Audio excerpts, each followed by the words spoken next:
Welcome to the deep dive. Today, we're really digging into something fundamental about money. This common idea that if you're brilliant with numbers, you'll naturally be successful financially. Right. And we're here to argue that's, well, not quite right. It's often mislabeled. We treat money like it's just math formulas, optimization, perfect spreadsheets. Yeah, like a physics problem. Exactly. But when you actually look at how things play out, Hmm. the inescapable truth is that handling money effectively is much more about behavior than it is about, say, calculus. And the proof is pretty stark when you look at real stories. You mentioned Richard Fuscone, Harvard MBA, top exec at Merrill Lynch. I mean, by all accounts, a financial whiz. Absolutely. Should have been set for life. Yeah. But he ended up bankrupt, completely broke. And then you flip that coin and you have Ronald Reed, worked as a janitor, no fancy degrees. No finance background whatsoever. But through sheer patience, discipline, just sticking to a plan, he quietly built up an $8 million fortune by the time he passed away. That contrast, the janitor versus the finance genius, it tells you almost everything, doesn't it? It really does. So our mission today is to unpack, let's say, key lessons that explain why Ronald Reed's approach, his behavior, wins out over raw intellect almost every time.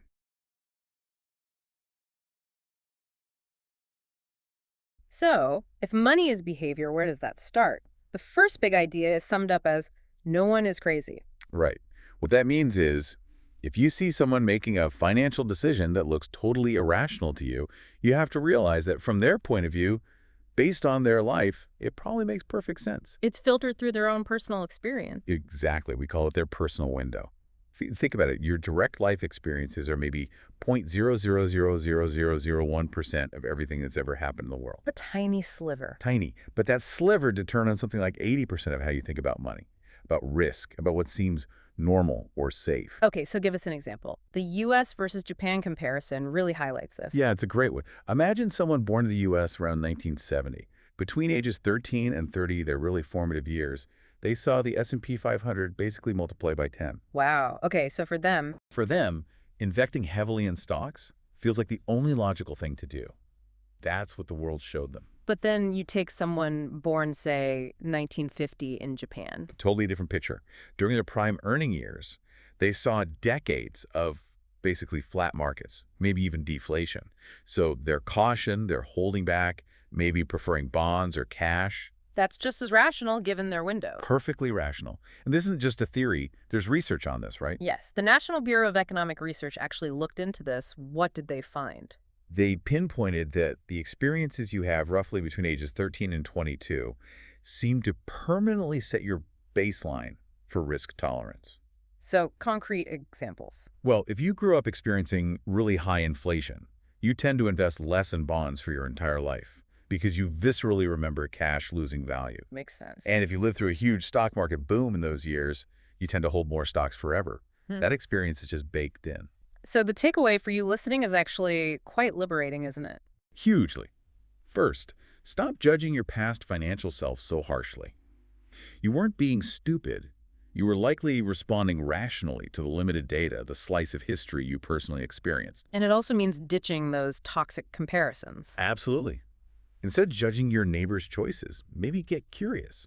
Ask, what might their personal history be that makes that strategy seem logical to them?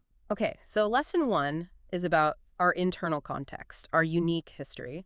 That leads nicely into lesson 2, which is about the unavoidable external stuff, luck and risk.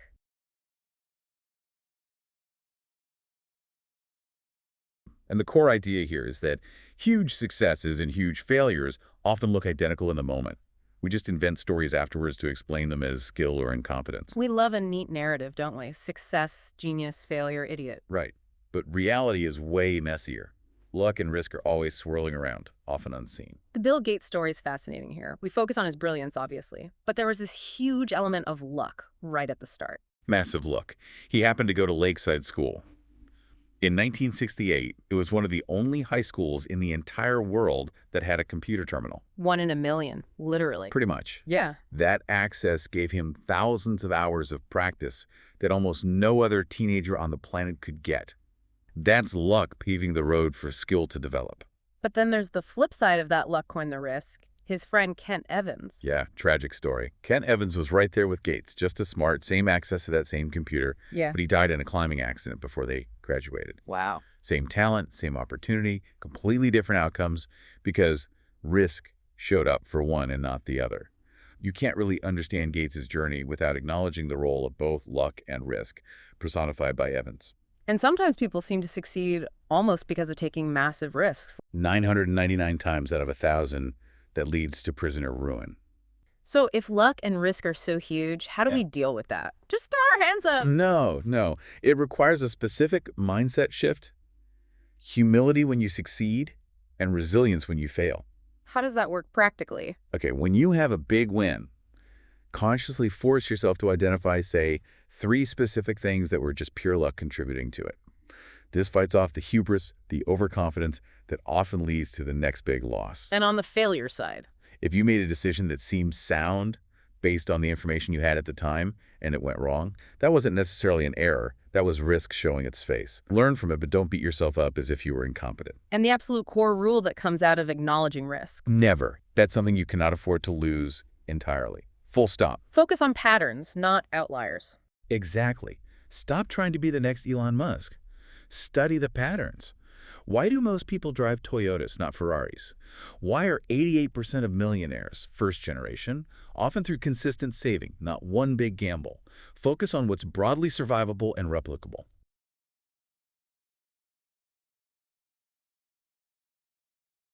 That survival focus leads right into lesson 3. Never enough. This one feels emotional. Why do people who already have immense wealth risk it all for just a little bit more? It's a really deep, often tragic question. The source uses that great quote from Joseph Heller, the author of Catch-22. He's at a party hosted by a billionaire. Right, and someone asks Heller if he feels bad that the host makes more money in a day than Heller made from his famous book. And Heller says, yes, but I have something he will never have. Enough. Enough. That's the invisible line so many successful people tragically cross. And we see the consequences. Rajat Gupta, head of McKinsey, $100 million fortune, global respect. Throws it all away for a few extra million through insider trading. Ends up in prison. He didn't need the money. Or Bernie Madoff. He already had a hugely successful, legitimate business, former NASDAQ Hugh chairman. But that legitimate success wasn't enough for his ego, apparently. So he built the biggest Ponzi scheme in history, destroying thousands of lives, including his own family's. What is going on in our brains? Why isn't $100 million enough? Why does the goalpost always seem to move? It's partly the hedonic treadmill. We adapt incredibly quickly to new circumstances, including wealth. That initial buzz from a raise or a windfall fades fast, and then that new level just becomes normal. We need more just to feel the same. And comparing ourselves to others pours fuel on that fire, right? Oh, absolutely. Poison comparison. If you start out comparing yourself to your colleagues, then you get rich and start comparing yourself to your multimillionaire neighbors and then maybe to billionaires. You can always feel poor relative to someone else. Your benchmark keeps getting reset upwards. So the practical advice here has to be about drawing that line before you get there. Yes. You have to consciously define your sufficient. Don't just have a vague idea of being rich. Write down actual numbers. This much for the house, this much for retirement, this much for kids' education. Make it concrete. Treat it like a goal, not a starting point. And beyond the numbers, what about the things that money can't buy? Crucial. Identify your absolute non-negotiables. What will you never put at risk, no matter the potential financial gain? Your reputation, family relationships, your freedom, your peace of mind, your ability to sleep at night. Those need to be fenced off completely. Completely. And finally, practice what the source calls militant gratitude. Actively, regularly, compare where you are now, not just to richer people, but to where you were 5 or 10 years ago. Consciously appreciate the progress. It's an antidote to the treadmill.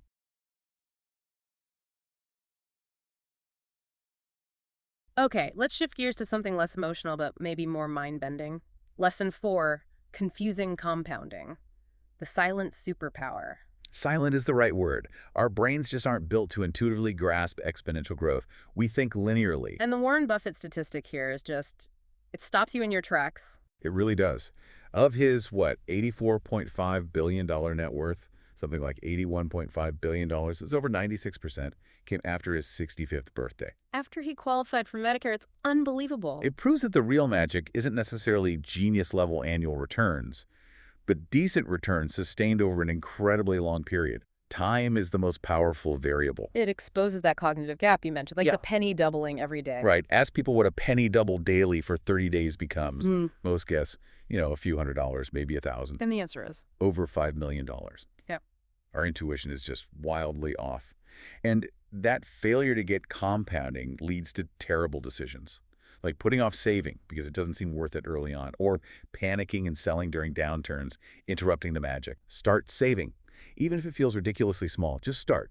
That $1 a day example, starting at 20, turning into $300 by 65, that's the power of starting early. Your real enemy isn't a market dip. It's losing a decade of compounding time because you waited. Or because you panicked and pulled out. Treat interrupting your long-term saving or investing plan like a kind of financial amputation. You're cutting off future growth. And the weird part is, you have to learn to love the boredom. You really do. The most effective long-term strategies are often the least exciting day-to-day. Embrace the boring, disciplined patience. That's where the real power lies. Okay, getting rich versus staying rich. And the core idea here is that these are fundamentally different skills. Often, they're almost opposite skills. Think about Jesse Livermore, the legendary trader. Absolute genius at making money, especially shorting the market in the 1929 crash. Made billions in today's dollars. They couldn't hold on to it. Couldn't keep it. The aggression, the leverage, the optimism that helped him get rich was exactly what caused him to lose it all repeatedly. He needed a different gear for staying rich: conservatism, paranoia, which he just didn't have. Led to ruin and tragedy. And you contrast that with someone like Charlie Munger. Right. Munger famously said he and Buffett knew they'd get rich eventually. They just didn't have a rush. Patience was key. He even talks about their third partner, Rick Guerin, who's just as smart. But impatient. Impatient. Leveraged up heavily in the 73-74 crash, got margin calls, had to sell his Berkshire stock back to Buffett for pennies on the dollar, wiped out because he couldn't wait. He was playing the get-rich-quick game, not the stay-rich game. So what are those opposing skill sets? Getting rich often requires taking concentrated bets, being highly optimistic, maybe taking on leverage, focusing laser-like on potential gain. And staying rich. Staying rich needs the opposite. It needs diversification, a healthy dose of paranoia about what could go wrong, an obsession with limiting losses, and the ability to say no constantly, even to things that look tempting. It's about defense. Which brings us to this idea of survival first, optimization second. Exactly. Your number one goal isn't to maximize returns. It's to guarantee you stay in the game long enough for compounding to work.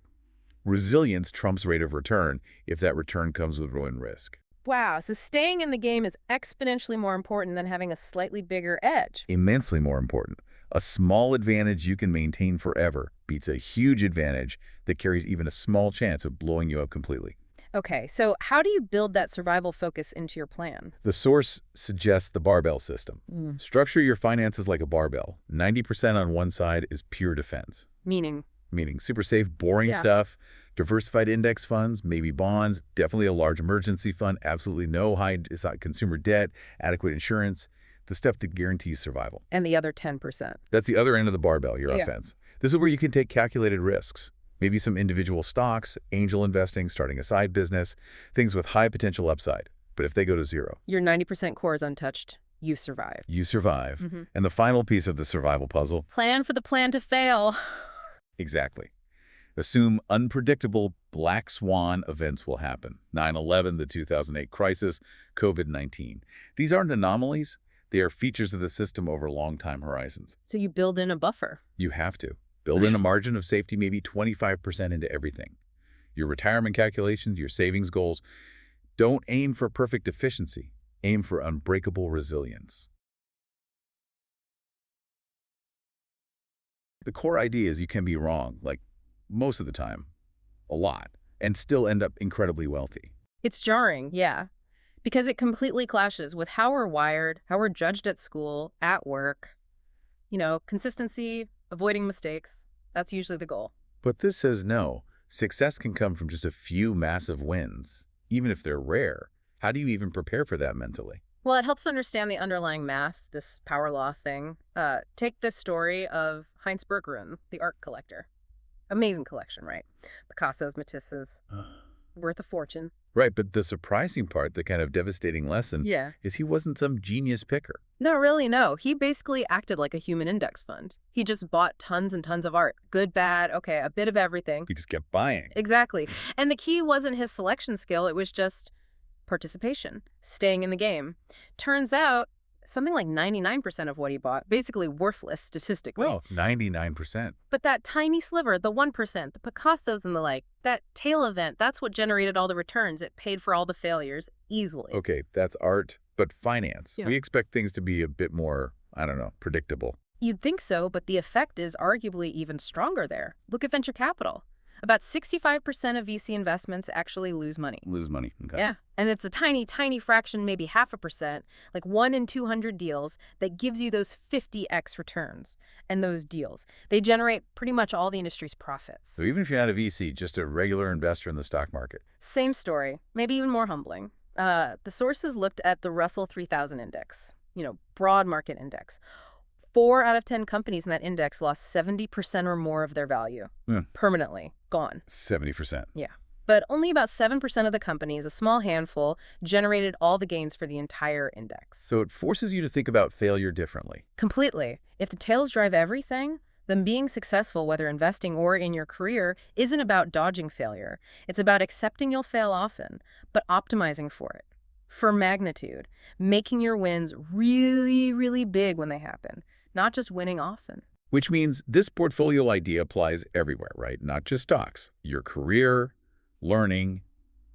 You don't need to be right all the time. You need that one home run. Think about Jeff Bezos and Amazon. His success isn't built on being right constantly. I mean, remember the Fire Phone? Huge flop. Oh yeah, total disaster. But when he was right, like with AWS, I mean, that thing makes tens of billions a year. That one massive tailwind makes all the other failures just noise, irrelevant. So the takeaway for you listening is really about resilience, isn't it? Yeah. You have to survive.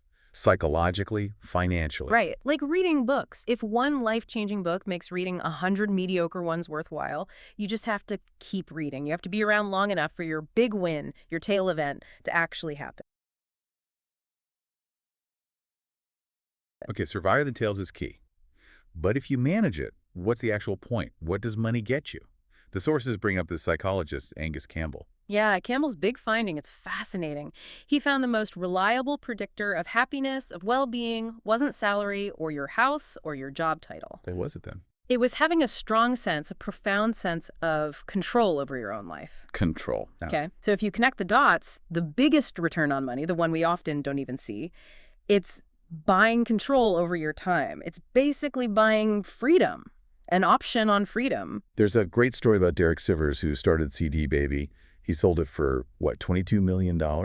Made him rich. Yep. But he always says the real turning point in his life wasn't the $22 million. It was years before. When he was 22, he'd saved up $12,000. $12,000, not millions. Right. And that $12K meant he could quit a job he absolutely hated. That was the moment he bought his freedom, long before he was technically wealthy. But hang on, there's a paradox here, isn't there? The sources point out our real income has basically doubled since the 50s. We have more money, more stuff. We do, but stress levels, they're way, way higher. So if we have more resources, why do we feel less in control? And the analysis suggests it's because the nature of work changed so drastically. Exactly. Think about it. 1870, maybe you're a factory worker. You finish your shift, you leave your tools at the factory, work stays there. Right. Clock out. Done. Now, 2024. The main tool is your brain. And the factory. Well, it's the phone in your pocket, the laptop on your desk. The work never really leaves you. The goal isn't necessarily escaping work forever, maybe just having options. Basically, 3 to 6 months of your living expenses. Having that means you can negotiate from a position of strength or just walk away from a bad deal or a bad boss without desperation. That alone feels powerful. What's next? Then you get to the freedom year, a full year's expenses saved up. That lets you take bigger, calculated risks, like a sabbatical to really think or learn a new skill, start a side project seriously. Allows for more creativity, less pressure. Totally. And the top tier they mentioned is the reinvention fund, maybe 2-3 years of expenses. That's enough to potentially start a business without immediate income pressure or make a complete career change. So pulling it all together, the real equation isn't just about dollars. No, it's something like wealth equals options times time, times control. Money is just the thing you use to acquire those three really valuable, invisible assets.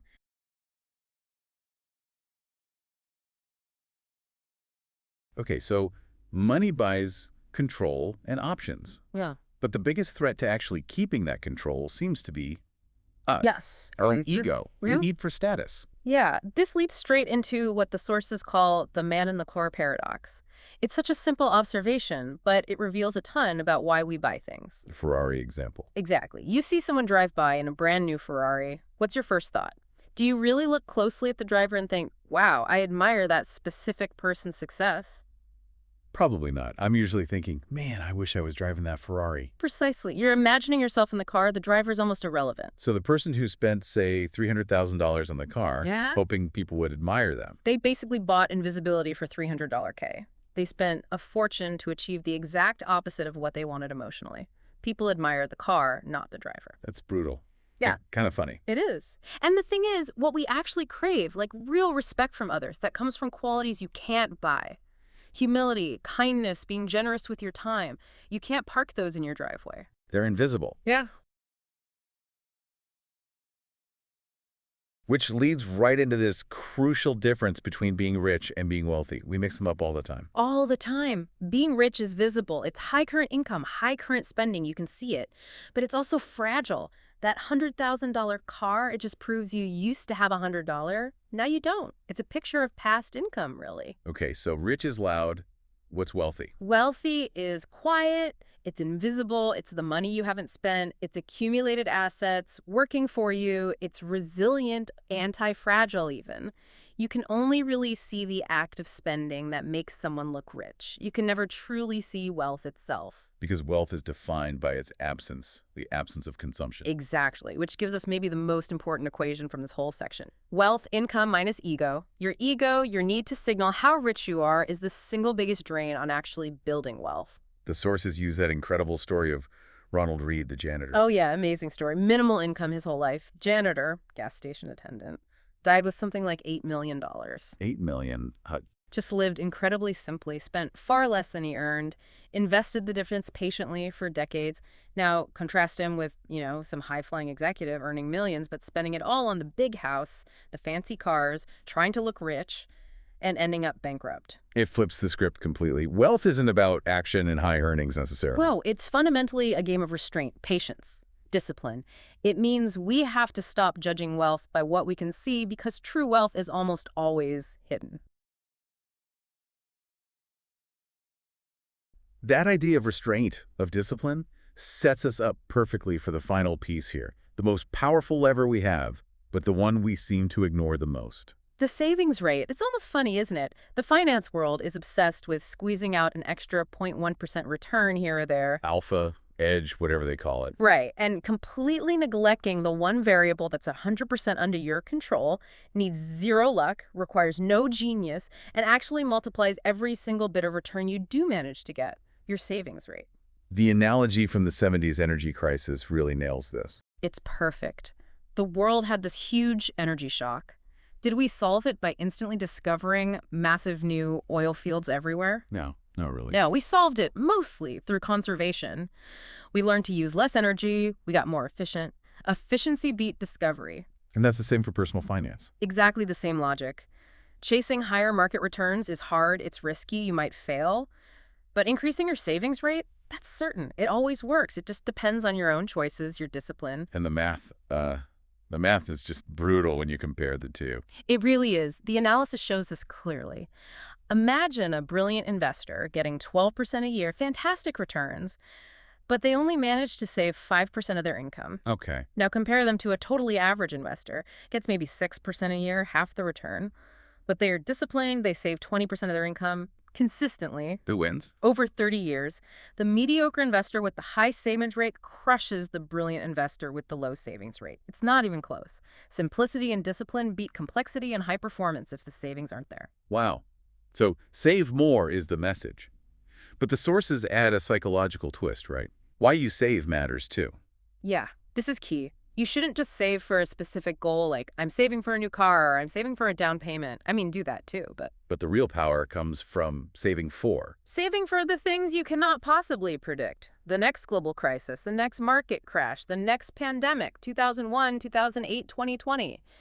Nobody saw those coming exactly as they happened. Your savings are your buffer, your insurance against what the sources call the limited imagination of the present. It buys you flexibility, resilience. Precisely. Being flexible, being able to ride out a storm without being forced to sell your assets at the worst possible time, that's way more valuable than squeezing out an extra 1% return in the good times. Flexibility beats efficiency in a volatile world. Okay, so saving is crucial. Saving for the unknown. But saving is hard. Any psychological tricks to make it easier? Yeah, the sources offer some really practical mental hacks. First one, pay future you first. Automate it, right? Exactly. Set up an automatic transfer, 20%, maybe more if you can, straight from your paycheck into savings or investments before you even see it. Your brain just adapts to living on the slightly lower amount that hits your checking account. It becomes painless pretty quickly. Okay, that makes sense. What else? Second, try the rule of 24 hours times price. Basically, for every $100 an item costs, wait 24 hours before buying it. So, a $100 gadget, wait a day. A $1,000 thing, wait 10 days. A $5,000 watch, wait 50 days. What does that do? Impulse dies. That initial desire, that ego-driven urge, often just fades away while you're waiting. If you still want it after a waiting period, fine, but often you realize you didn't really need it. Smart. And the last one. Costing in lifetime. This one's powerful. Reframe the price tag. Don't think $5,000 watch. Think, okay, how many hours or days or months did I have to work to earn that $5,000 after tax? So maybe that watch cost 2 months of my life. Exactly. And suddenly, very few material things seem worth trading literal chunks of your finite life for. Every single dollar you don't spend becomes a vote cast for your future freedom, your future resilience, your future autonomy. Hashtag outro. So it leaves you, the listener, with a final, maybe provocative question to think about. The goal shouldn't be just, how do I get rich? No, the better question the analysis points towards is something like, what's the absolute minimum I need to live a life with maximum freedom and control? And then how can I build a safety margin, maybe 10 times that minimum, on top of it, all while keeping my ego out of the driver's seat? It all comes down to survival, doesn't it? Yeah. Having the resilience, which comes from controlling ego and saving aggressively, to just stay in the game long enough for those good tail events to eventually find you. Exactly. The psychology of money. It's barely about math in the end. It's mostly about psychology, about managing yourself, staying solvent, and enduring the inevitable volatility long enough to succeed. Let us know your answers or thoughts down in the comments. We love reading what you guys think. We'll be uploading new videos every week, so if you enjoyed this one, don't forget to leave a like to help us reach more people and hit that little bell so you don't miss what's coming next. Thanks for watching, and see you very soon.